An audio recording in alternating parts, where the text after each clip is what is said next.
Welcome back. This video we're going to be talking about Horde and Alliance, Paladins versus Shamans. Now, the point of this video is not just Alliance is stronger, Horde is weaker, buff Horde. That's not what this is about. This video is about thinking about the future of Classic Plus, SoM 2, whatever it's going to be called. We know it's not going to be called SoM 2, but regardless, we're going to be thinking about it. What should be done to that game to not have the, let's call it what it is, the failure of SoM 1? And I'll show some screenshots here of population. We'll get into that. I have a little bit of suggestions towards the end here. We'll talk about what I think they should do, what their focus should be for this. We'll call it Classic Plus for now, because since we don't know the name, we'll talk about it. I'm here in Ratchet with some guildies. We're here kind of prepping for this video. And we're going to be talking about the benefits of taking Paladins versus Shamans, the pros and cons, and we will talk about why Season of Mastery had such a ridiculous influx of Alliance. Like, the population was heavily skewed in Alliance favor to the point where Horde players had a difficult time filling raids, recruiting players, keeping their servers alive. It was not a fun experience. It was just not fun for Horde, and it's never fun. We're not saying, hey, the game's too hard, make it easier. That's not what we're saying here. We're saying stuff like, it sucks when you got to put in extreme effort to get something done, while a group standing right next to you on an opposing faction is putting in half the effort and clearing with a breeze, right? That's not fun. That's not fun for anyone. And you know what else also sucks? Sitting in 45-minute queues, right, Alliance? That sucks. It's bad for everyone. We want to get as close as possible to 50-50, and to do that, we got to make it make sense, right? We got to make faction balance make sense. We all know, and I say we all know, but I know we all don't know, because there's people still debating 20 years later whether or not Alliance have it easier in PVE. Still debating 20 years later, and that's what brought this video on. So let's get this started. One of the main issues about being a guild leader on the Horde is raid comp, right? When you're building your raid, it's very important to take into account your composition, right? You need certain classes to fill certain roles, and it changes drastically on Horde when you compare it to Alliance. When you look at Horde, I made a quick, just all my healers here. I didn't throw in any other classes, but I made this to show you guys, if you wanted to make use of your shaman buffs in every group, you would need 8 shamans. This is a horrible raid comp. This sucks. And I made this intentionally because this is one of my first points. You need 8 shamans to buff the entire raid for Horde. If you have to have a shaman per group. Totems are not raid wide, right? Paladins, on the other hand, you can make do with 4. You can even do 3 Paladins, but with 4 Paladins, you comfortably buff the entire raid. And that makes a better raid comp, and we're going to get to the next, we're going to get a little bit more into this Paladin thing and why it makes it easier. Not only is it, they can raid wide buff their entire raid with 4 Paladins that can buff the entire raid there. We have dispels that come into account, right? We have poison and disease for shamans. We have our magic and disease for our priests, and then we have our curse and poison for our druids, right? So what is lacking in this build? You tried to buff every group. So not only does this suck for the rest of those shamans, there's a lot of them fighting for the same gear, right? Their same tier, their same leather healing gear. A lot of them are fighting for it because you have, well, mail and leather, you know, that's generally what they do. Some cloth here and there. But generally speaking, there's going to be a lot of fighting over gear, and I don't mean like cursing each other off. I mean just competition for the same pieces, right? And they go for the same pieces. They go for the high MP5. That's what shamans do. That's what they run with. So they're all going to be going for the same things. This sucks. Not only as a guild leader, as a resto shaman, this is a bad comp. But this is what you are running if you're truly trying to buff every group in the raid. And some people say, well, why not just bring 8 shamans? How? Show me how you bring 8 shamans. You gonna bring an ally shaman? Because it doesn't work. It really doesn't work. And that's also another topic we're gonna roll into. But this sucks for magic dispels. This is awful. You cannot raid with 2 priests.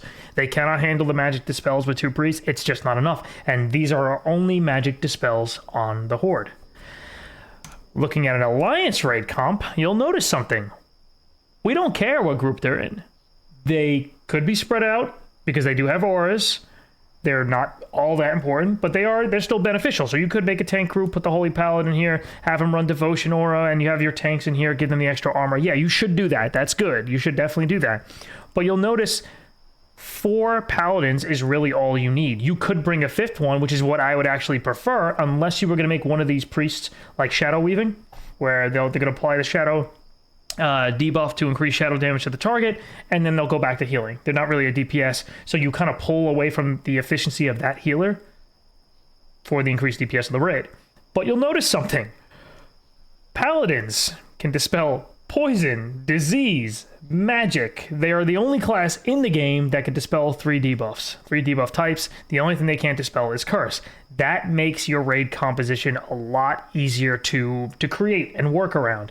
You don't have to, stack as many shamans, obviously, because you don't need one per group. You can, handle if you're low on priests and you have some extra paladins, that's cool, that's fine. They'll handle the disease and magic and poison as well. They help pull away from the need for too many resto druids.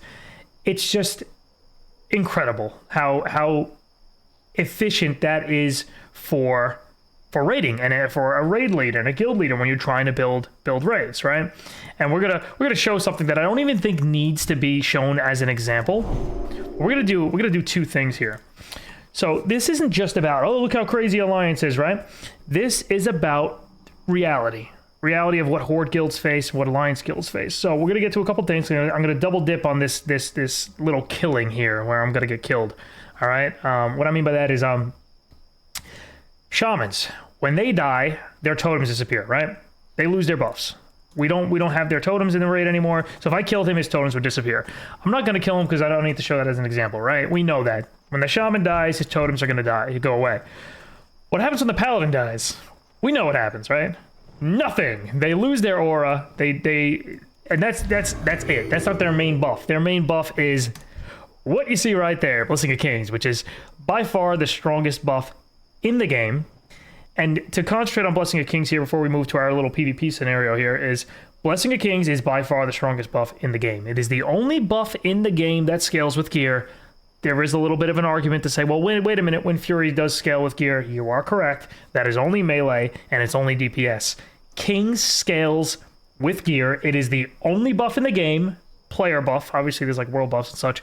Player buff in the game that scales with gear in terms of health, mana pool, your overall survivability, your overall damage, your crit, your regen, everything is affected by Blessing of Kings, and it's absurd how strong it is. It really is. It's absolute absurdity, and it's pretty much one of the biggest reasons why Alliance does a heck of a lot better than Horde when it comes to PvE. Not only that, Mana Spring Totem gives 30 mana per 5. For some reason, Blessing of Wisdom does 36 per 5. There's like little things like that. Like if you nitpick, it's like, okay, why is that better? And not only is it better because the value's higher, totems suck. There's fights where you're running around the room, you're leaving totem range, you're redropping your totems. We have Bucky over there who would be chasing me in the Baron fight as I kite Baron around the room in circles. I'm talking about Season of Mastery Baron where he'd leave the fire patch on the ground. You have to constantly kite him and move him, and the Shamans have to drop your totems again. It's not mana efficient. It's not buff efficient because it does drop sometimes when you lose your fire resist totem, stuff like that. It's horrible. It's a bad design. It's not good, and the balance is just not there when you compare it to Alliance. Now, we're gonna get to this PvP thing where he's gonna kill me here, right? And before we do that, I also want to talk about what some people are going to say. They're going to say stuff like, okay, well, Wind Fury is just very efficient for your tanks, right? It helps increase their threat. True, but Blessing of Salvation. Now, pay attention, Alliance players. Pay very close attention. And some of you are going to get all pissed off and hit that little downvote, and that's fine if that's what you want to do. You want to leave a nasty comment, go for it.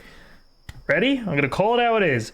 If you've only ever tanked on Alliance, you've never really tanked. You are tanking in easy mode because you are effectively doing 30% more threat on Alliance than Horde does. What I mean by that is 30% threat reduction, Blessing of Salvation is on everyone in the raid. no matter what, except for your tanks. And you can even have a weak aura in place that automatically removes Blessing of Salve. There might even be some add-ons, I don't know. I'm not an Alliance player. That automatically removes Blessing of Salve if it ends up on your tank, which it's going to, because you're going to throw it on the warriors. The tank's going to get it. He's going to auto-remove Blessing of Salve. You are effectively always doing 30% more threat on the Alliance. You don't need no Wind Fury. You obviously have Sword Mastery and Racials. We're not even talking Racials in this video because I don't think we should even touch them. Leave them as they are.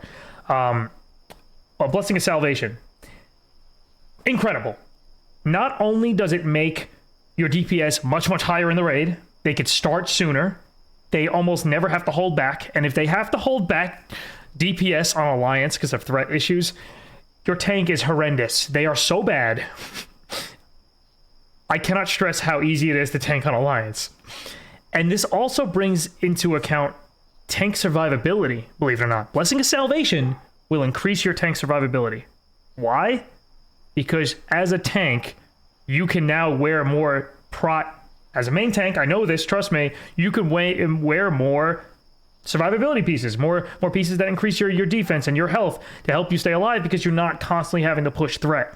Where you're like, okay, my raid's starting to get gear, my guild's getting a lot of gear, they're starting to push close to my threat, I better put on a, I don't know, an Onslaught Girdle, right? Rather than the tier 2 belt. Something like that, like to start really pushing your threat. And then, of course, you can go full prot easier on Alliance. And people are always like, well, full prot, what the? No one does that. Hear me out. For raid progression, when everyone's got crappy gear, everyone's wearing greens, you can start progression in full prot. I've done server first clears with that. We've done some world's first season of mastery stuff before the game launched in the beta. We've done that in full prot. And it makes sense when you're progressing to do that. And it's easier to do that because the threat is so much lower on everyone else in the raid. Moving on. I got some notes here, so excuse my reading. I don't want to have to say I missed some crap. Damn it. Raid comp. When a shaman dies, we discussed that a little bit. It sucks having to adjust the raid. Like drag a player out. Okay, my shaman in group 1 died. I really need to steal this shaman from this group because I need this fire resist for the tank. And then you lost your Wind Fury in group 2 for your DPS. Like stuff like that happens. Or if you happen to have an extra shaman in the healer group, Mana Spring gets pulled out of that healer group now, and you throw him in the first group. But it's not all bad for Horde. They do have that like emergency mana, which is your mana tide, and you could cycle mana tides where it's kind of annoying, but you could have someone in the raid that's putting a Resto Shaman in the healer group, dropping tide, swapping him out, dropping another tide, you know, as you move your shamans around. You could do that. So it's not all bad. And Bucky, if you don't mind, hit me with a purge. Shamans have the best offensive dispel in the game. They are very, very, very good with it. They are very annoying Alliance players, right? They are very annoying. And I would argue that if Shamans were on both factions, I'm getting there, as you can probably guess where I'm going towards the end of this video, this would nerf some stuff, like free action potions. It would effectively reduce them a little bit, because now we're like, oh crap, there's no priest nearby. I know the Alliance can't dispel me. Let me use the FAPS right now. I'll be good to go. They can't take it off me. With the exception of like some stuff here and there, like a shield slam can remove it, stuff like that. But who runs prot in full PvP, you know, in PvP, full prot? No one. But anyway, that's generally what you look for, is who can dispel your FAPS. Well, now we have Shamans on Alliance, let's just say Alliance have Shamans and Paladins, and we need to worry about Priests and Shamans now that can spell our FAPS. And I would argue that FAPS is pretty overpowered. It's a pretty strong,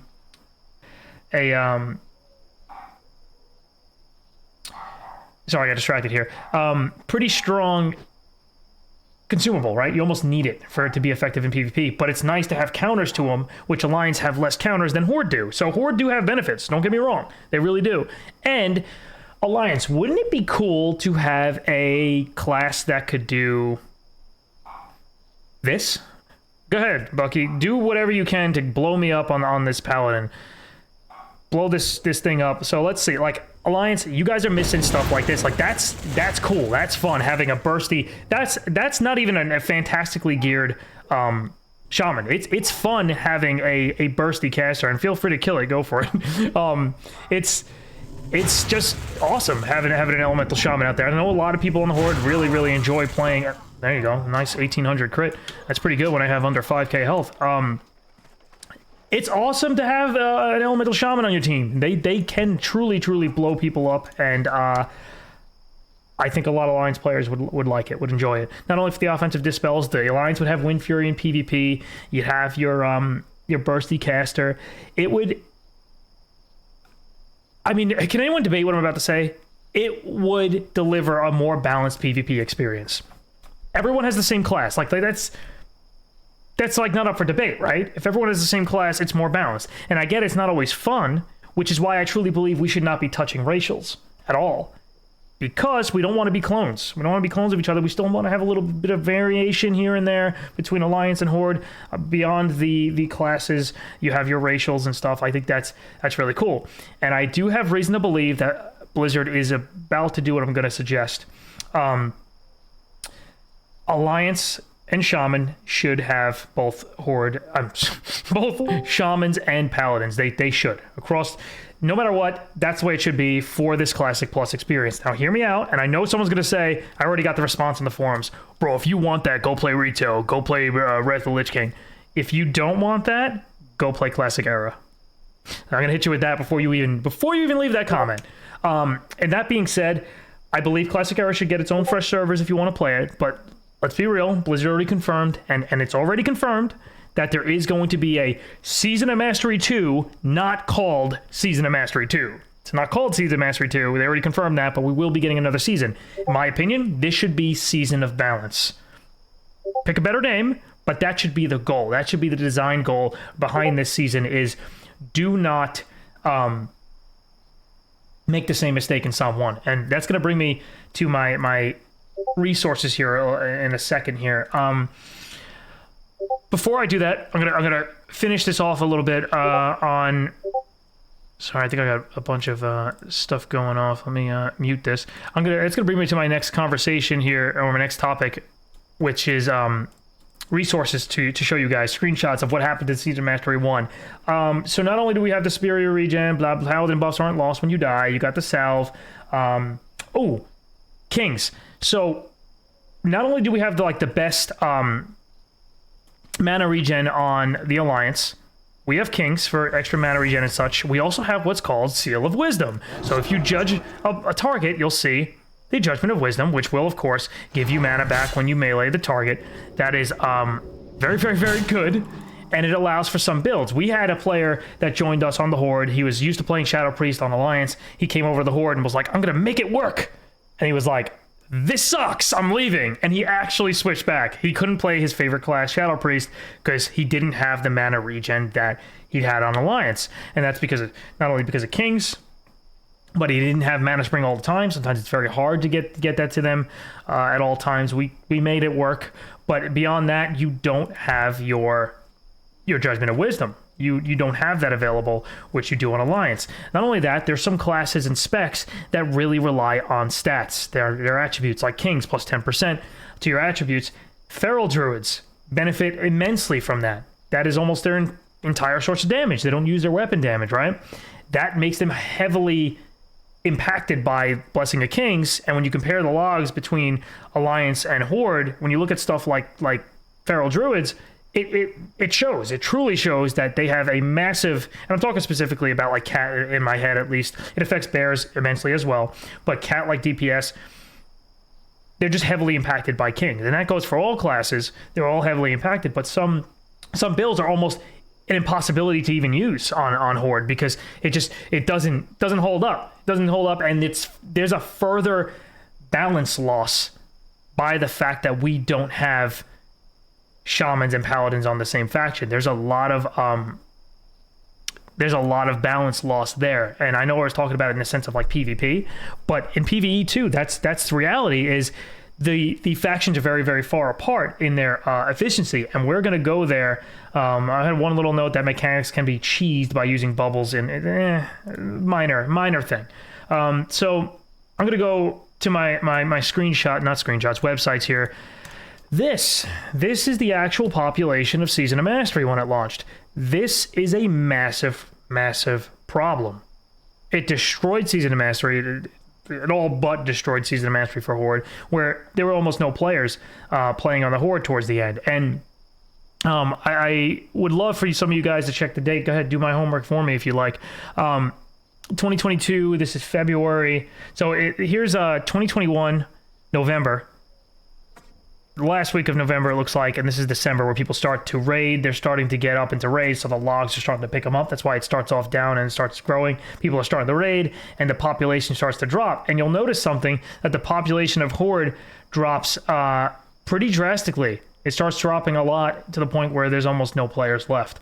And that causes two things. Not only is it not fun to play on a server with one faction, I don't enjoy that. I like the world PvP. I like the little banter between each other. It's fun. Not only that, PvP, right? You guys know I'm a big PvPer. It sucks to have 45-minute to an hour queues. That's horrible. Nobody likes that crap. So Horde, we're getting near instant queues for everything with a population like this. Alliance, we're sitting for quite some time. And it's just not fun. It's not fun having to sit there and wait for your battlegrounds.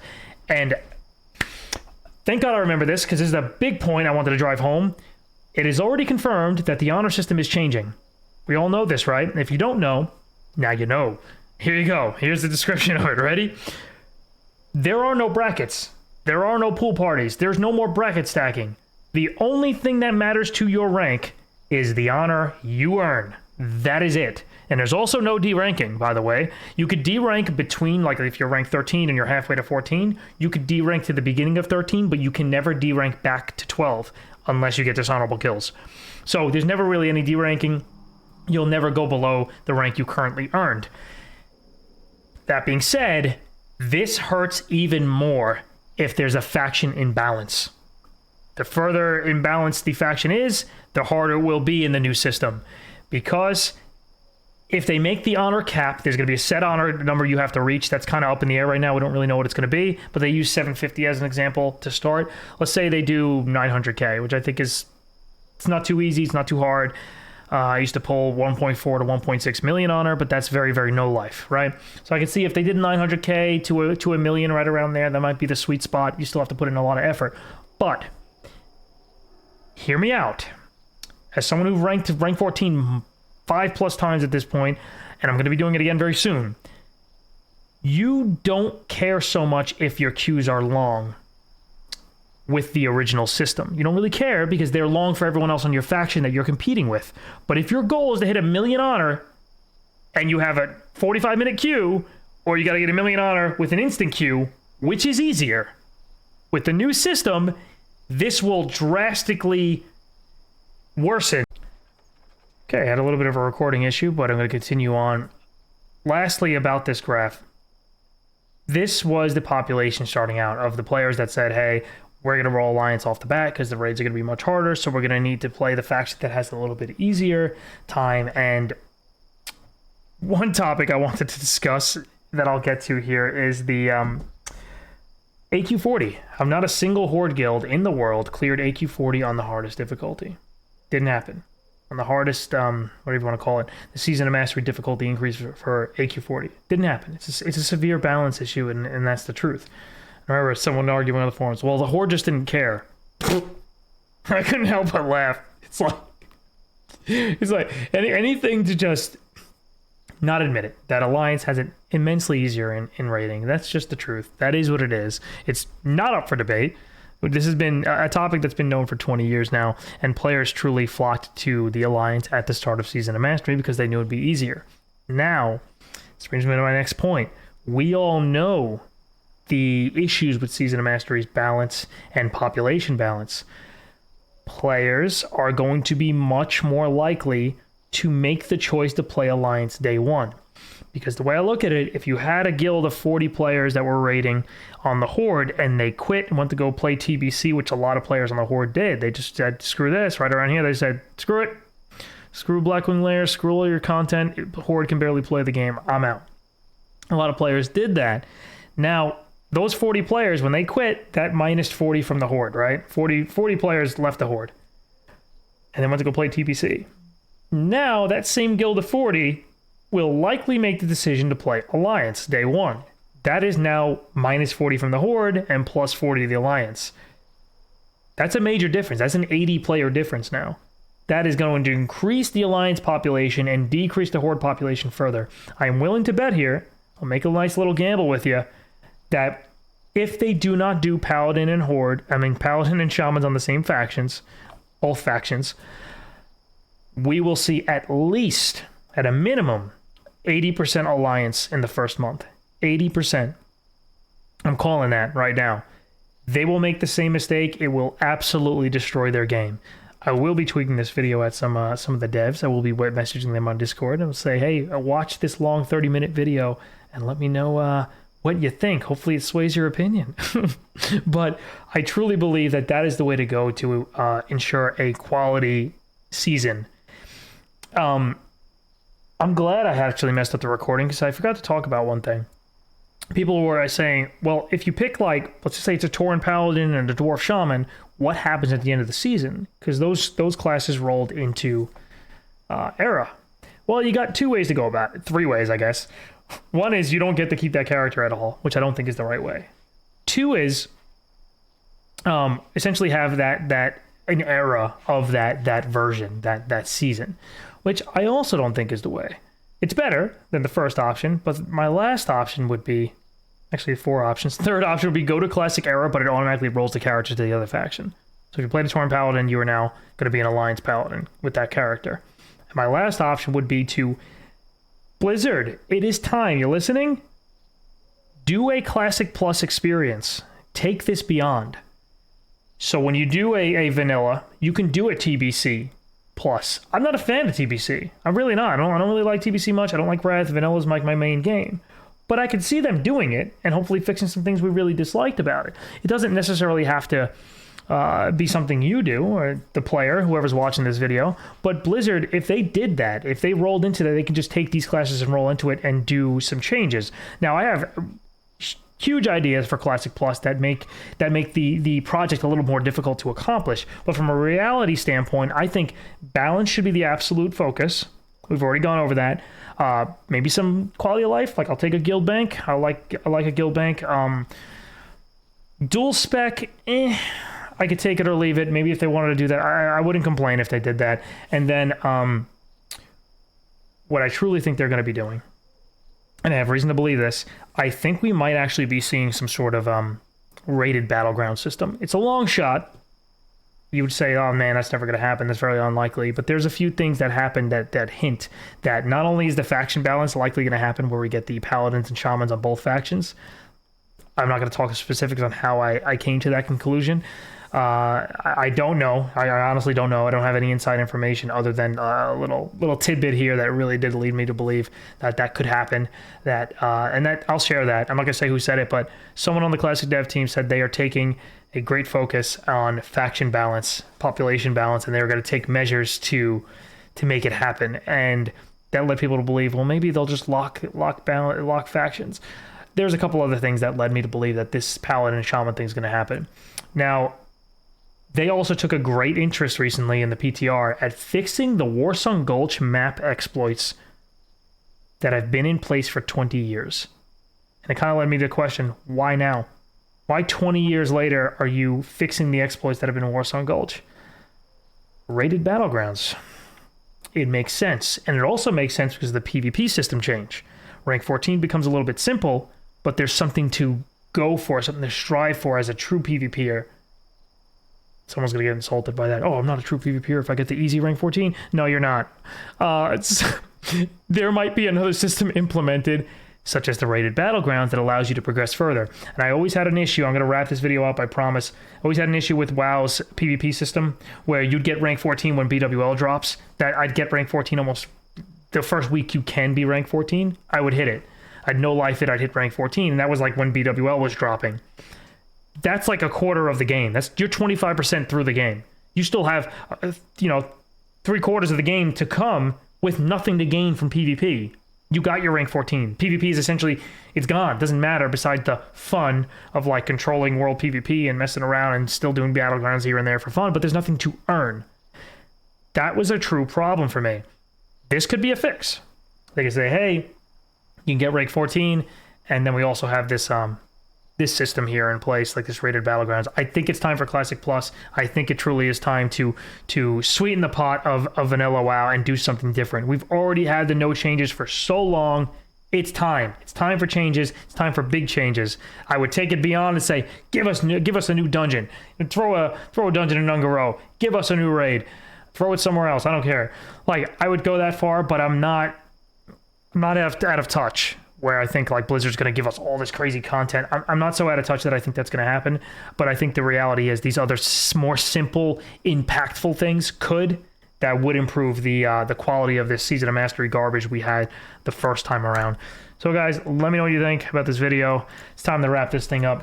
Comments, all that stuff. What do you think? What do you want to see? What is your stretch goal, we'll call it, right? Like, what would you like to see? Would you like to see new raids and stuff? Do you want to see it carry over into TBC? Do you want to see Karazhan as a 60 version?